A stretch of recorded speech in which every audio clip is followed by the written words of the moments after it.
और अब एक नमस्ते भारत में आपको एक कहानी बताते हैं जिसे हर हिंदुस्तानी को जानना ही चाहिए।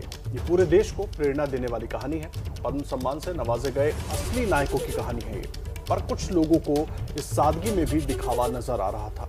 ऐसे लोगों को हमारी ये रिपोर्ट जरूर देखनी चाहिए, क्योंकि ये नंगे पैर वाले उन नायकों की कहानी है जिनकी अगवानी करके रायसीना की रेड कारपेट गौरवान्वित है। श्रीमती तुलसी गौड़ा, समाज सेवा पर्यावरण।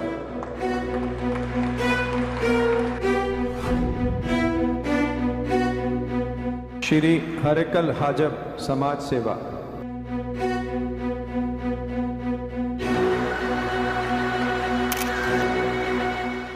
सोमवार की सुबह राष्ट्रपति भवन के दरबार हॉल में पद्म सम्मान खुद सम्मानित महसूस कर रहा था। ये उसी वक्त की तस्वीरें हैं। राष्ट्रपति भवन के इस हॉल में जैसे ही तुलसी गौड़ा का नाम गूंजा, दो लड़खड़ाते कदम अपनी जगह से चलकर आगे बढ़े और प्रधानमंत्री नरेंद्र मोदी दोनों हाथ जोड़े सामने मौजूद थे। सोशल मीडिया में पिछले 24 घंटों से ये तस्वीर सुर्खियों में है। कपड़े के नाम पर साधारण सी चादर जैसा पहनावा, गले में आदिवासी जीवन शैली की कुछ मामूली सी मालाएं और बिना चप्पल के नंगे पांव एक साधारण सी दिखने वाली महिला के सामने दुनिया के सबसे बड़े लोकतंत्र का प्रधानमंत्री दोनों हाथ जोड़कर नतमस्तक था। हर किसी की नजर तुलसी गौड़ा पर थी, जो धीमे धीमे कदमों से राष्ट्रपति के आसन की तरफ बढ़ रही थी और राष्ट्रपति रामनाथ कोविंद खुद उन्हें देखकर मंद मंद मुस्कुरा रहे थे। ये कर्नाटक के होनाली गांव की रहने वाली तुलसी गौड़ा है, जो कभी स्कूल नहीं गई, लेकिन उन्हें पेड़ पौधों और जड़ी बूटियों का ऐसा ज्ञान है कि उन्हें एनसाइक्लोपीडिया ऑफ फॉरेस्ट कहा जाता है। राष्ट्रपति भवन में जब तुलसी गौड़ा को पद्मश्री अवार्ड से सम्मानित किया जा रहा था, तो उनकी इस कामयाबी पर हर किसी की आंखों में चमक दिख रही थी और दरबार हॉल तालियों की गड़गड़ाहट से गूंज रहा था।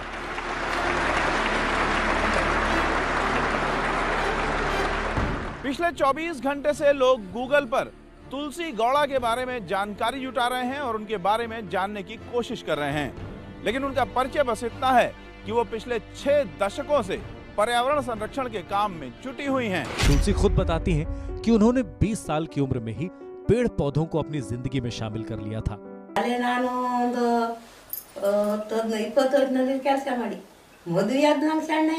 तुलसी गौड़ा कर्नाटक में हलक्की आदिवासी समुदाय से ताल्लुक रखती हैं। वो अपनी जिंदगी में कभी स्कूल नहीं गई। छोटी उम्र में वो अपनी माँ के साथ नर्सरी में काम करती थी। वहीं से उनके अंदर पर्यावरण के लिए काम करने का जज्बा आ गया। पिछले 6 दशकों से वो पर्यावरण के संरक्षण का काम कर रही है। उन्होंने अब तक 30,000 से ज्यादा पौधे लगाए हैं और अभी भी वो वन विभाग की नर्सरी की देखभाल करती हैं।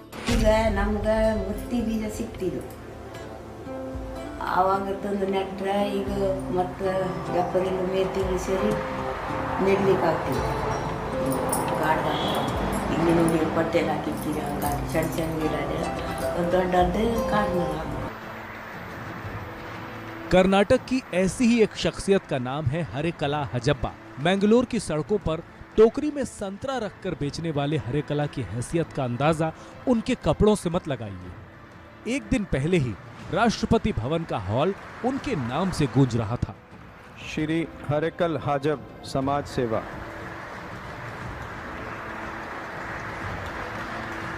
सम्मान लेकर जब वो अपनी सीट की तरफ लौट रहे थे, तो प्रधानमंत्री मोदी और गृह मंत्री अमित शाह उनकी सादगी को एकटक निहार रहे थे और इसकी खुशी उस गांव के बच्चे भी महसूस कर रहे थे, जहां हरेकला की पूरी दुनिया बसती है।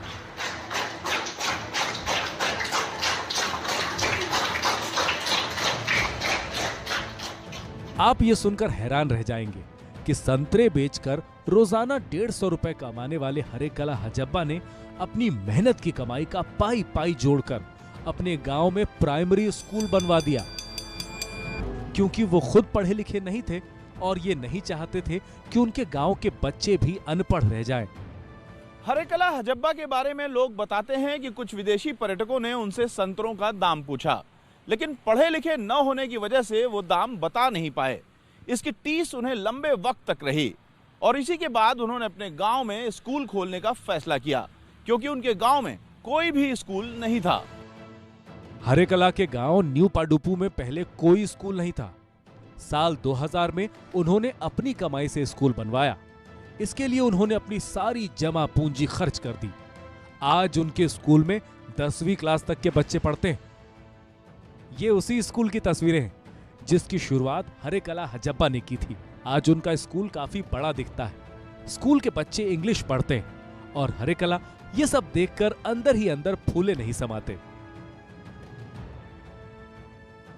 पद्मश्री से सम्मानित होने के लिए जब वो दिल्ली पहुंचे तो पत्रकारों ने पूछा कितने खुश हैं, तो प्रधानमंत्री मोदी को शुक्रिया कहने लगे।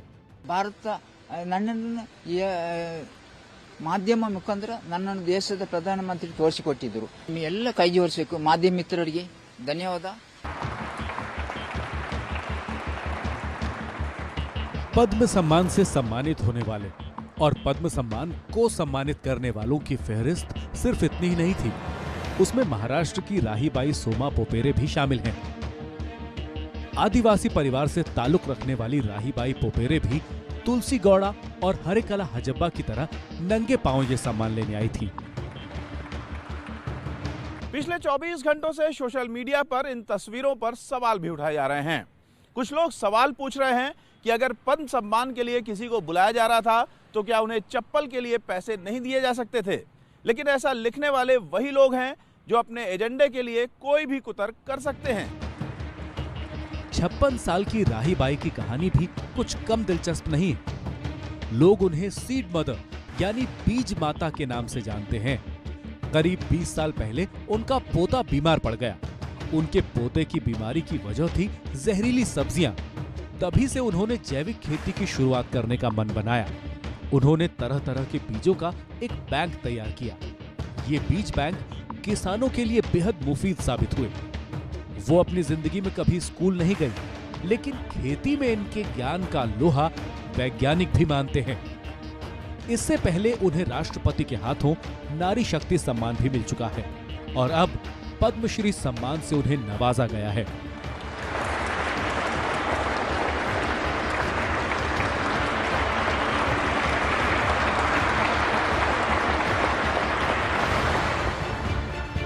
ये तमाम तस्वीरें इस धारणा को कमजोर करती हैं कि पद्म पुरस्कार के लिए बिछाई गई ये रेड कारपेट उन लोगों के लिए नहीं है जो चमक दमक के बीच रहते हैं और जिनकी पहुंच सत्ता के गलियारों तक होती है।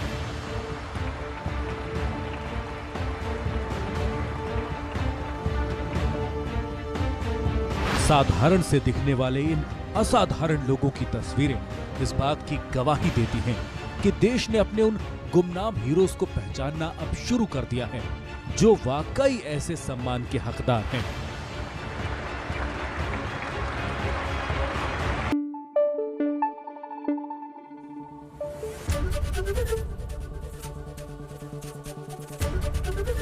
एबीपी न्यूज आपको रखे आगे।